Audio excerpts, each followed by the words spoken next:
Hello, everyone. Happy Saturday. Welcome back to the Attractions Podcast pre-show. We've already got a few folks in the chat.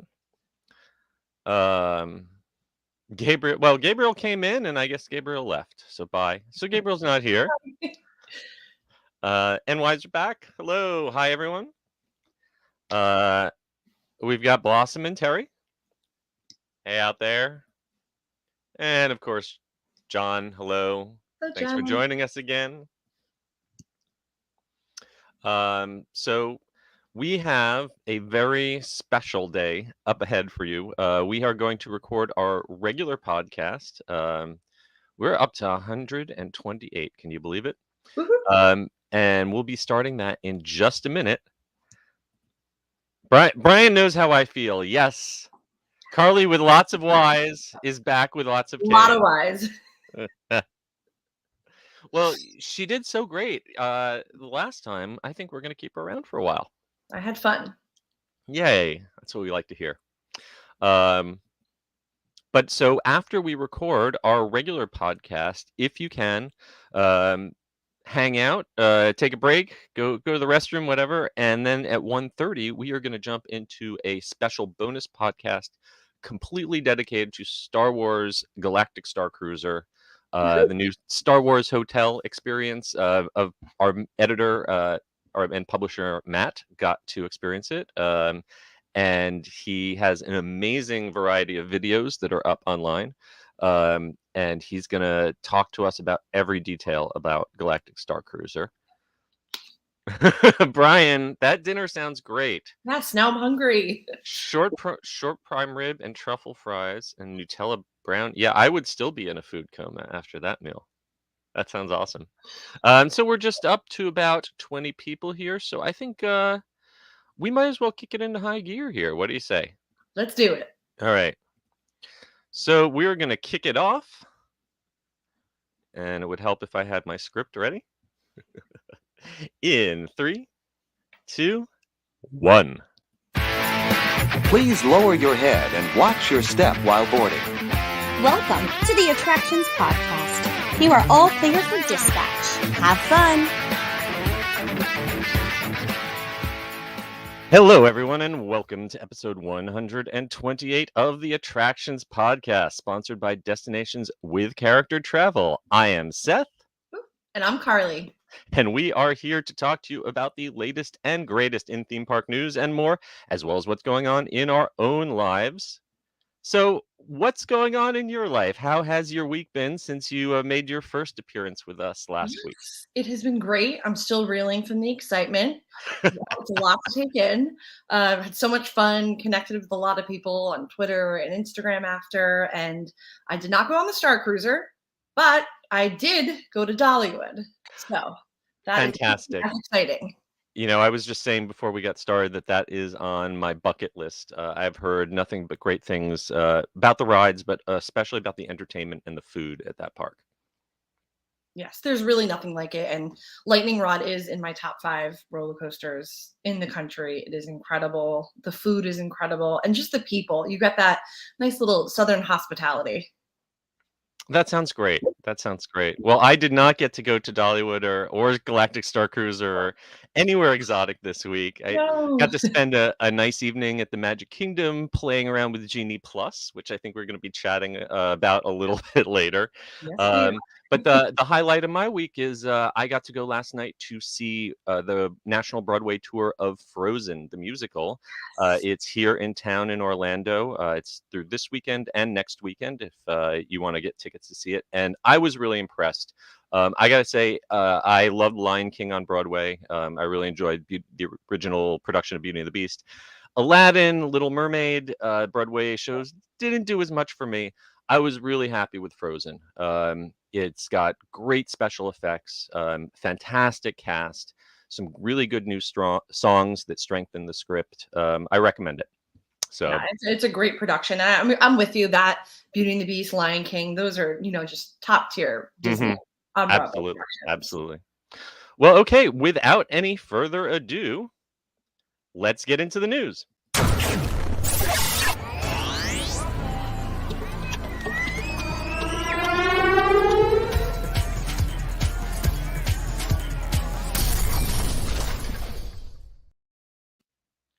All right, we are going to kick it off with what was breaking news just a few days ago. Disneyland has announced dates for the return of nighttime spectaculars. It's been a while, but they are finally bringing back 4 nighttime shows. Plus, they are returning the Main Street Electrical Parade to Disneyland Park with a new 50th anniversary grand finale. I personally am a little bit bummed. I'm going out to Disneyland on March 8th for a week, and I was hoping some of this would be up in time for me. But unfortunately, Disneyland Forever fireworks and the Main Street Electrical Parade will not be returning until April 22nd. World of Color will also be returning to Disney California Adventure on April 22nd. And Fantasmic will not be returning to Disneyland Park until May 28th.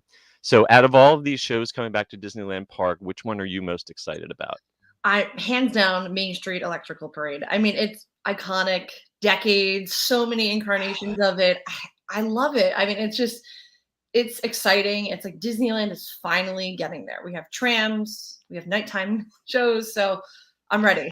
I personally, I gotta say, I'm a little torn on Main Street Electrical Parade. For one thing, like the electronic keyboard version of Baroque Hoedown is still stuck in my head from the first time I saw it when I was like 4 years old, and that is serious heavy nostalgia for me. Um, I feel a little queasy about the way they have so many times marketed this thing as going away forever. They sold off pieces of this, souvenirs of the final, and it's like almost been 20 years that this has been, your absolute last chance to see it. But I do think that if they're going to bring it back, it's great that they are putting in this huge new finale float that kind of combines the original design with inspiration from It's a Small World and incorporates characters from all sorts of Disney and Pixar films, including Encanto. There's our first real reference to Encanto inside a Disney entertainment. So I'm looking forward to this. I'm sad that I'm going to have to be making a return trip during this summer, but I guess that's another reason to come back to Disney. Fantasmic, again, we don't have any particular details about any changes. We know they're going to be making changes to Fantasmic when it comes back to Disney's Hollywood Studios here in Florida.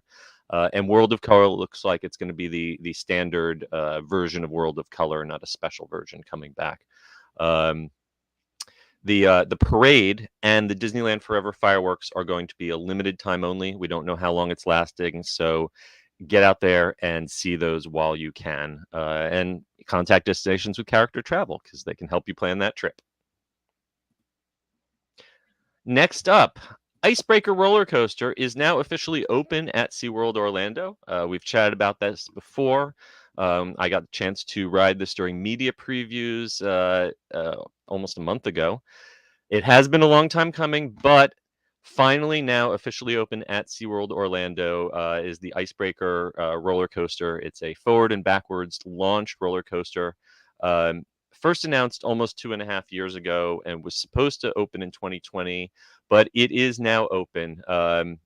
Is this one on your list of rides to do? It is. I haven't made it there yet, but I'm going to. I love a good launch, so I love 4 launches. I love a good, top hat drop. So I'm excited. Looks really good. Yeah. Now, one thing to keep in mind, when we previewed this coaster, it was billed as a family-friendly coaster. It had only a 48-inch height requirement. Since then, they have raised the height requirement to, I believe, 54 inches right now. And SeaWorld has put out a statement saying that they're working with the manufacturer. They want to make sure it's safe. It sounds like maybe they could make some adjustments and return it to the original 48. But right now, if you were planning on hitting this with your kid who's just barely 4 feet tall, you might have to hold off for a little bit. Next on the agenda, Slingshot is launching Riders Skyward over Sunset Walk near the Margaritaville Resort in Kissimmee. There's an entertainment promenade at Sunset Walk, and they have installed a Slingshot bungee-style adrenaline ride. This is one of those rides that shoots you up in the air and you flip over and slowly bounce back down. This one stands at 240 feet tall, so it is not quite as tall as the one at Icon Park on International Drive that I got to try out, and you can find that video on our YouTube channel. I can't even bear to watch it anymore I'm because I sure. look ridiculous. So this one's a few feet shorter, but honestly, once you're flinging in the air at like 100 miles an hour, hitting 400 feet high, 5Gs, if it's a few feet shorter than the other one, I don't think you're really going to notice. The other All big the difference, different. yeah, this one's got a little bit of volcano theming to it, with some lights and fog to amp up the drama before you're launched. Have you ever done one of these? I have, and I actually went to go look at this like last week, and it's really cute. They made it like you're saying about the volcano. They have a Yeah. little tiki hut and like sand that you walk through. I looked at it. I didn't go on it. I went immediately to Ford's garage, and I was like, "There's no way they're getting me Yeah. out of this." Yeah, you might need to have a few drinks Yeah, before you get on that. Definitely 1000. need a drink afterwards. I gotta tell you, I did do this right back to back with the world's tallest freestanding drop tower that they also have, all operated by the same company. And the slingshot was actually not as terrifying as the drop tower. The slingshot was almost relaxing once you got over the initial terror. But if you want to find out for yourself, minimum height requirement on this thing is 44 inches. It opens at 10 a.m. Every day, and tickets start at $30. They've got packages that include T-shirts and videos, start around $55. And you can head over to sunsetwalk.com if you want more details on that. Okay, who wants to own a prop from Universal Studios Florida's Shrek 4D attraction? If you want to, head on down to Lakeland. Vault Collectibles, which is located inside the Lakeland Antique Mall. It's about 45 minutes or so west of Orlando. They specialize in theme park props. They are all quote sourced directly from the appropriate places, so you don't have to worry that they're stolen. It's all legit. But they get a lot of stuff decommissioned from the theme parks, especially Universal. And right now they've got a big collection taking from Shrek 4D, which was permanently closed. The headliner piece of this is the Pinocchio animatronic from the pre-show. They sold one of these for $7,500 to our friend Taylor, who runs Orlando Informer website. And I believe there are actually two of these. There were pretty much two of every prop because there were two theaters, two pre-shows, so that they could double the capacity of this. So there's still a lot of good stuff left. If you want, you can take a look at the price list and pictures of some of the things.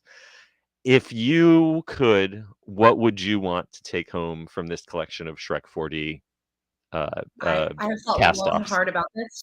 The Pinocchio for sure. Oh Also the yeah, price. Yeah, I mean the price point is relatively reasonable considering the scope of retired attraction props. And yeah. for 7,500 to have this animatronic in your house would be really cool. 7,500 for an animatronic, I feel, is really Right. reasonable. Some of the smaller pieces that are basically just printed signs on a piece of vinyl or a piece of cardboard, well, cardstock. Some of them get a little pricey. I personally would love to have the Donk Bow or the Yeah. Enchanted Tick Room signs. Because my favorite thing about Shrek was the way it mocked Disney attractions. And so some of those classic Disneyland style posters for the Shrek's knockoff attractions, I think it would be great to have one of those. So you're looking at anything from $3,500 for one of those signs that I'm lusting after, down to $800 for the bins that people would throw their 3D glasses in. So there's a wide variety there. Some of this stuff, what happens is it goes to the Williams of Hollywood prop shop inside the theme park, and then these folks buy it all up as soon as it hits the shelves. and take it home. So if you do happen to be in the theme park, always check out Williams of Hollywood Prop Shop, and that's your first chance to get your hands on some of this. It's not necessarily cheap, but these are one-of-a-kind things, and you'll be able to say that you own a piece of Shrek. Right. I mean, You and know, the attraction was around for 20 years, so yeah. surely there are a ton of people out there that this means a lot to them. If you want more information, head on over to vaultcollectibles.com. Well, it is almost time for St. Patrick's Day, and Wrangling Road is going Irish green once again for their mighty St. Patrick's Day festival. The St. Patrick's Day celebration comes to Wrangling Road at Disney Springs every year, and this year it runs from March 11th all the way through March 17th. Authentic music, comfort food with a twist, plenty of cold brews, and or hopefully also room temperature brews, because that's really what you should serve your Guinness at. And tantalizing specialty cocktails. They've got Irish musicians and dancers being flown in for the event. And it's just an overall good time. Are you a fan of Wrangling Road and their I Irish celebrations? I am. I mean, even their normal entertainment blows me away. But the fact that they bring in musicians from Ireland, I mean, that just shows, the attention to detail that they give for St. Patrick's Day. So I'm excited. It should be good. Yeah. When I have family coming in from out of town, and they're not theme park people, but they want something to give them a little taste of what Disney's like. Taking them to Disney Springs, sitting, having a Guinness and some pub food and watching the dancing at Wrangling Road is always a great choice, and this is a perfect time to do it. Keep in mind, from the 11th through the 16th, you can make reservations, and you're probably going to want to do that. On St. Patrick's Day itself, they've got so much stuff going on that it is first come, first serve only. So be there early on St. Patrick's Day if you plan on getting your green on. And I think they're doing a cover charge, right? Yes, absolutely. Yeah. St. Patrick's Day, yeah. Yeah, 10 a.m. St. Patrick's Day stuff starts. There is a $20 cover charge on St. Patrick's Day for guests who are 18 years or up, but they still welcome kids, and those kids are free. So head on over to wranglingroad.com and get all the information. Okay, this is one of my personal favorite parks. Hershey Park up in Hershey, Pennsylvania is getting 2 sweet new rides themed to Jolly Rancher candies. Jolly Rancher Remix roller coaster and the new 360-degree spinning ride mixed flavored by Jolly Rancher are going to be making their debut this summer. So here's a secret. Jolly Rancher Remix, they're not really publicizing this that well. It is not a brand new ride. It is actually the Sidewinder, which is a vintage, and that's a vintage with a capital V for vertebra in your neck, Vekoma boomerang that, I remember that ride from when I was in college. It's been around for a minute. No, that was like my nemesis as a child, and I would always force myself to do it. Didn't love it, but I would do it. But I will be doing the Jolly Rancher. Yeah, when I was a little younger, your very first upside down roller coaster, if you lived in the central New Jersey, Pennsylvania area, was probably the Super Duper Looper. Yeah. And then you stepped up to the Sidewinder, and this is, like I said, it's a boomerang shuttle coaster from Vekoma. It's getting a new paint job, new theming. It's going to have lights. It's going to have fog. It looks like they've got a tunnel that you're going to go through, some brief effects. And the cool thing is that it's going to have 5 different randomized versions, each themed after a different Jolly Rancher flavor. So there's a green apple version, there's a watermelon version, my personal favorite, and each one has different lighting, different music, and you'll actually get sprayed with the scent of that Jolly Rancher candy as you're on that ride. And then so that one is a 48-inch height requirement. If that's a little too intense, kind of right in the middle of the boomerang, they're putting a new flat ride. It's a four-arm mechanism. It's got a height requirement of only 42 inches, and it kind of spins you gently around and up and down, but it doesn't flip you over or anything. And all of this is going to be part of the Springtime in the Park event opening April 2nd. I think these rides will probably open a little after that Yes, in I the reached summer. out to ask them, and they said it's definitely going to be the summer. So Summer, okay. I don't think we're going to get any little, early sneak peeks of it, but hopefully soon. So I know you are a big Hershey Park fan Yes, as love well. Hershey Park. What's your thoughts on this new addition to the park? I'm excited because honestly, in the last couple of years, I have just bypassed Sidewinder. So I think this will give me a new chance and opportunity to come face to face with it. But I'll be distracted by the music, the lights, Yes. candy scents. So I, I'm excited. I'm gonna do it. I'm gonna do it for sure. I'm hoping that the paint job maybe makes the track a little smoother. Maybe there'll be some adjustments to those older over the shoulder restraints, which are a little headbangy. But it'll at least make it. I will definitely. It's been many years since I've subjected myself to this one, Same. and, and so maybe I'll be giving it another shot. Yes, definitely. And then the Chocolatier, which is their new restaurant, is making Jolly Rancher remix cocktails. So Yes, you yes. can reward yourself after. And I will say the Chocolatier restaurant was my big new positive surprise the last time I went there. I didn't even go inside the park last time I was there. We just went up to the second level of the Chocolatier, had a great meal, had a fantastic peanut butter chocolate old fashioned bourbon coffee. Old fashioned, yes. That's So my good. favorite drink there. Yeah. And sat in the old ride vehicles that they have out on the balcony and watched the new Candemonium coaster go around. Had a really great time without even paying to go in the park. So It's an incredible addition. The food, like you said, is amazing. I've had like the Coco Cuban, which is a throwback to his, factory in Cuba. I recommend the cocoa dusted chicken wings. Those are so real good. Yeah. Yeah. All right. Now I'm getting hungry. We're gonna have to move on. Oh no, more food. Knott's Berry Farms Boysenberry Festival is back with dozens of boysenberry bites and sips. The Boysenberry Festival, Knott's Berry Farm in Buena Park, California, is returning on March 18th, and they've got more than 24 new boysenberry foods and drinks. This runs from the 18th of March all the way through April 24th. Kind of Knott's Berry Farm's answer to the Food and Wine Festival that goes on at Disney California Adventure, except because it's Knott's, everything involves boysenberry in some way or form.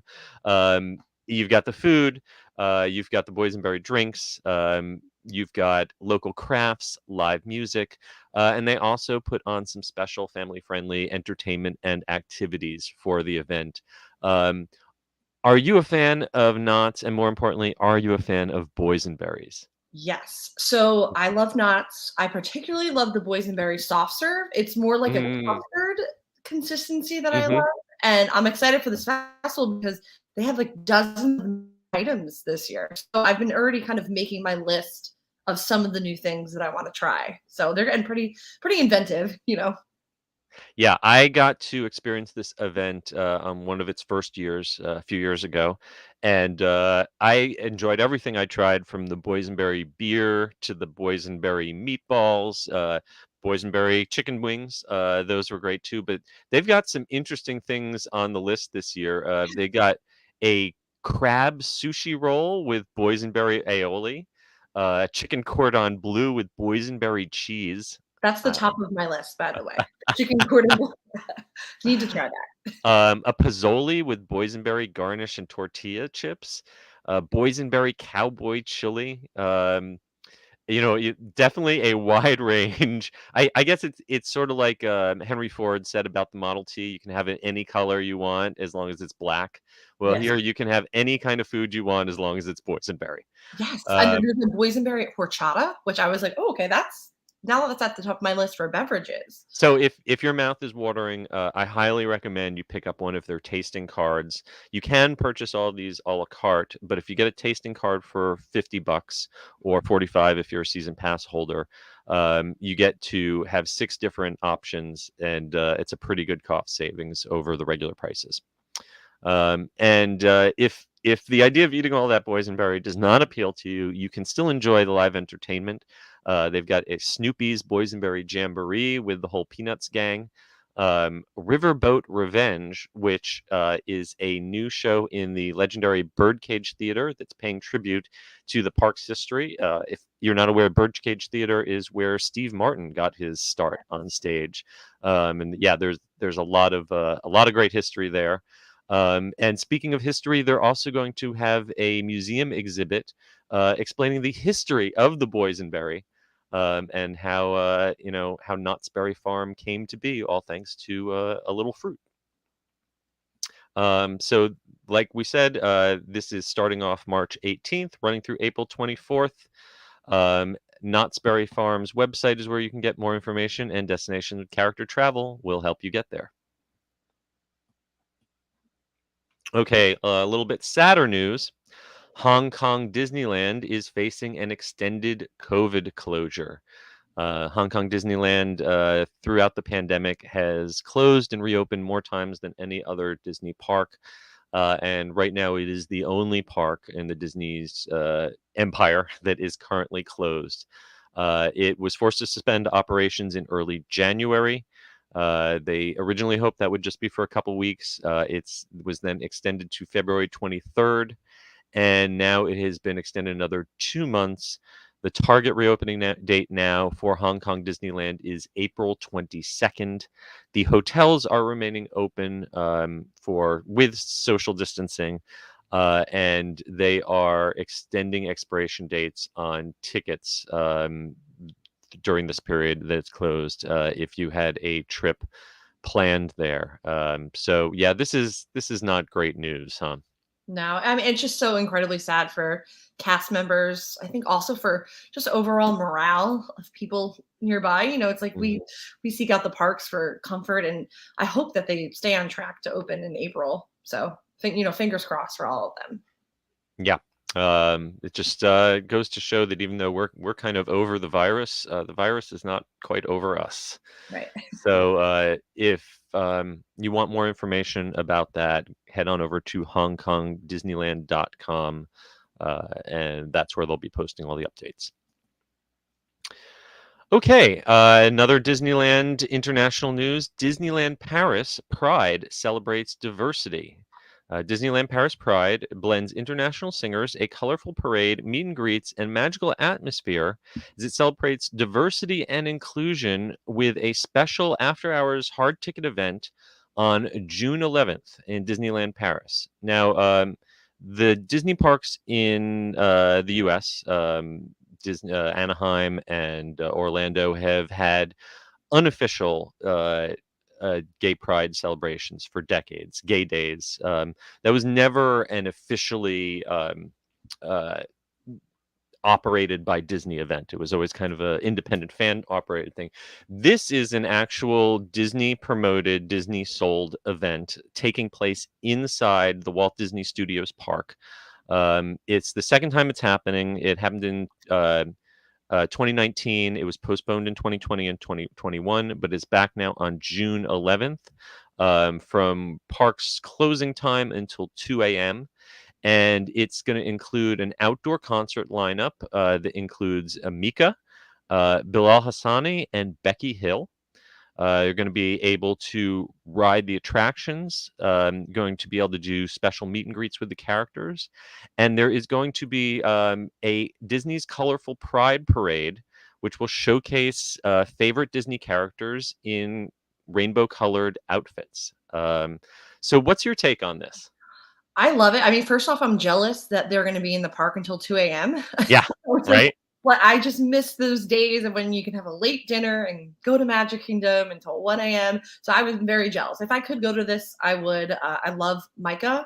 He was big here in the U.S. maybe like 2 decades ago, but obviously he's very big in Europe. I would love to go to this. And the parade costumes, they look amazing. Parade costumes look great. Even the their car seems decked out for the occasion. There's also, of course, going to be a Pride collection of event-specific merchandise. There'll probably be special food because there's got to be a rainbow cupcake. This event goes from 8 p.m. to 2 a.m. And it costs 89 euros, which is about $100 per person. You can find out more and purchase tickets for this at disneylandparis.com. Yeah, I personally, I've been a lifelong LGBTQ plus ally, and would love to see an event like this in Orlando. And Absolutely. personally, I would also love to see Disney as a major corporation in Florida have something to say about the bills being passed by the Florida legislature right now, which would make it illegal to discuss an event like this in a public school.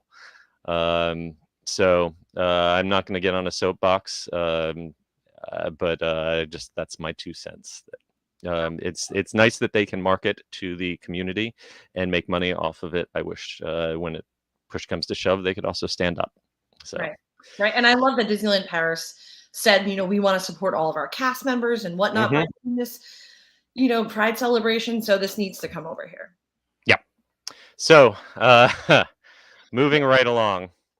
Genie Plus is now available for Space Mountain, Frozen Ever After, and Mickey and Minnie's Runaway Railway in Walt Disney World. If you have used the Genie Plus service, which is the replacement for the free FastPass service here in Walt Disney World, you might have noticed that a few of the former FastPass attractions were not included in the base price of $15 a day for Genie Plus.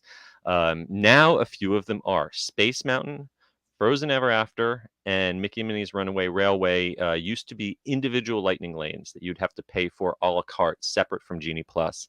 Now these attractions have been added into Genie Plus. So if you're buying Genie Plus for the day, you can make these selections as part of the package. My personal take on this is, having just used Genie Plus at Magic Kingdom the other day, is they need to do this because Space Mountain in particular at Magic Kingdom, you could still buy individual lightning lanes for that into late afternoon. But regular Genie Plus for most of the other decent attractions like Jungle Cruise, Peter Pan, were all gone by mid-morning. So they just don't have enough capacity on Genie Plus and not enough demand on individual lightning lane.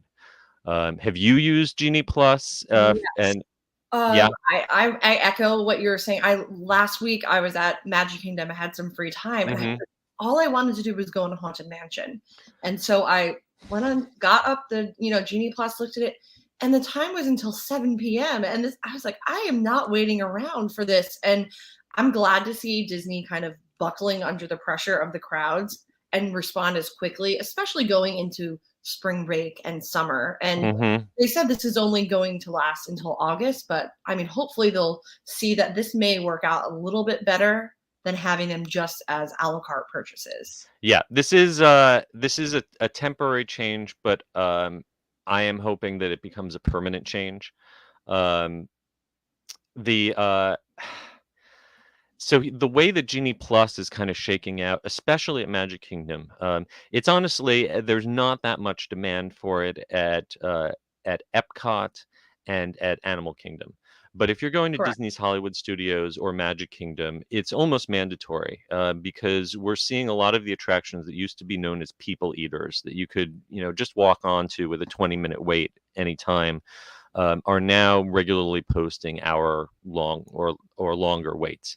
And especially if you are interested in riding, I'd say the top 4 would be Jungle Cruise, Peter Pan, Haunted Mansion, or Pirates of the Caribbean. You've got to be on that Genie Plus system right at 7 a.m. and you're still very likely to be getting return times in late afternoon or evening. Genie Plus is great for people like me who sit in their house all day making Genie Plus reservations and then don't show up in the park until dinner time, Right. and then just knock them off all back to back. But that's not very useful for Disney, and it's not very useful if you're spending the entire day in the park. So hopefully this will alleviate a little bit of the pressure. It'll create a little bit more breathing room for Genie Plus selections. And I did Space Mountain Standby the other night, and they're posting a 45-minute wait, and they still had individual lightning lanes available that they were selling, but the actual wait was only 18 minutes. So so take those standby waits with a grain of salt. Yeah. So obviously, if you want more information, we have great detailed guides to Genie Plus explaining the whole system on our website, attractionsmagazine.com. And if you want to start planning your trip to Walt Disney World, Destinations with Character Travel can help you do that. And our last bit of news in the queue is that Harry Potter and the Cursed Child on Broadway is bringing back House Pride Nights. Yes, if you are a Ravenclaw, a Hufflepuff, a Slytherin, or a Gryffindor, there is a night for you. You can represent your Hogwarts house with pride by dressing up and attending one of 4 special performances of Harry Potter and the Cursed Child. Is it cursed or cursed? Not I say quite sure. cursed, but Okay. Well, all right. We'll say cursed then. Harry Potter and the Cursed Child, House Pride Nights at the Lyric Theater in New York City. This, of course, is the condensed one-night version. It used to be a 2-performance experience, and now they kind of boiled it all down to just one show. So they've got a limited number of $79 orchestra and dress circle seats available exclusively to Hogwarts housemates. So you can enjoy the show along with other members of your house. Ravenclaws get March 23rd, Hufflepuffs get March 30th, Slytherins are on April 6th, and Gryffindors are on April 13th. And on these performances, the show begins at 7 p.m., but the doors are going to open as early as 5:30, and the first 100 fans are going to get to go into the theater early and check out some augmented reality experiences, get to visit the gift shop, and get special gifts and compete in a costume contest for prizes, along with getting a special house-themed souvenir pin. I have not seen this show. Have you gotten a chance to see it? I haven't, no, but it's on No. my list for sure. We, my brother and sister and I chipped in a few years ago and got my mom and stepdad tickets to the full version of this when it first came out on Broadway. And my stepdad is a big Harry Potter fan, and my mom has dutifully slept through all of the movies next to him. But they both love the show, and ever since I have been dying to see it myself. My only thing, I'm curious, I'm not sure exactly how they get you to verify that you really are in the house. Like, if you have to show your actual letter that the owl delivered to prove that you're a Hogwarts student. I'm not really sure. You have to And show up in your crew neck sweater with the house emblazoned across. Of course. Well, you can head on over to Universal Studios to pick up your robes and all of your gear to get ready. And you can head on over to our website for more details on the links to purchase one of these tickets for these event nights. Okay, so I've got to bring up my script now. That is about all that we have for you for this week's news in the queue. But before we get on to this week's main attraction, let's hear a quick word from our sponsor. Here at Destinations with Character Travel, we offer the best experience with your travels. Need to visit the thrilling Disneyland Resort, Walt Disney World? Maybe lounge about on a Disney cruise or any other major cruise line? No problem. So if you're looking for a stress and hassle-free vacation, visit us at www.destinationswithcharacter.com. Contact us today and let us plan a magical vacation for you and your family. It's time for the main attraction! All right, for this week's main attraction, The world's first Peppa Pig theme park is now open at the Legoland Florida Resort. It's was just barely a year ago that we first had the announcement, and now it is open for the first time ever. Preschoolers have a place to call their own in Central Florida, as an all new standalone theme park has joined the Legoland Florida Resort. Themed to the British children's animated series, the world's first Peppa Pig theme park offers 6 rides, interactive attractions, and themed playscapes, bringing the show's storylines and characters to life. I was lucky enough to get to preview this place, and it is adorable. We have a lot of great footage on our website, videos that you can watch of all the attractions of the shows, walk around tour of the playgrounds. And if you've got a kid who is preschool age, I'd say under the age of 6, they know who Peppa is. Peppa Pig is like, I don't know. I think you kind of combine Barney and Elmo, and that's how big she is for this generation. So foresee this being quite popular. Are you excited about this?